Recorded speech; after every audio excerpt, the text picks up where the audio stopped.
Prezentujemy zbiór studiów przesławnego Oscara Wilda poświęconych sztuce, estetyce i krytyce sztuki, podanych przez autora w przystępnej konwencji dialogów. W Polsce wydano go w tłumaczeniu Marii Feldmanowej w 1920 roku w lwowskim wydawnictwie Altenberga. Oscar Wilde, irlandzki pisarz, mistrz życia i paradoksu, był wielką indywidualnością w społeczeństwie hołdującym sztywnej etykiecie. Gdy jednak stał się bohaterem skandalu, wielbiąca jego igraszki z konwencjami, publiczność angielska ukazała swe świętoszkowate i karzące oblicze. Niemniej jednak większość życia był uwielbiany jako autor, prowokator, prześmiewca i błyskotliwy obserwator brytyjskiego społeczeństwa. Przykładem jego lubującej się w prowokacjach i paradoksie umysłowości jest oczywiście portret Doriana Greya. Powieść rozciągająca swój czar między lekkością opowieści sensacyjnej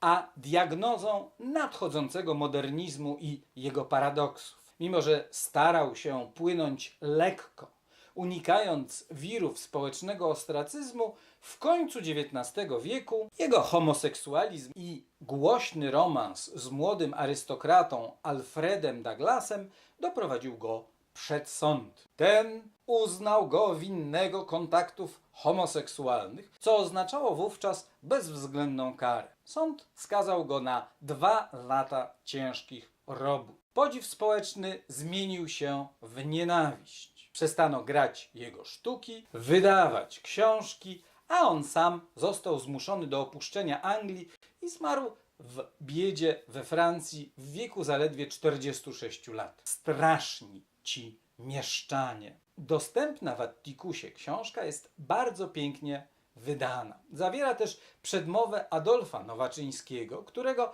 notabene ironiczny styl i osobowość twórcza bliska była niewątpliwie temperamentowi Oscara Wilda. Zapraszamy na stronę www.atticus.pl do działów Sztuka i Filozofia.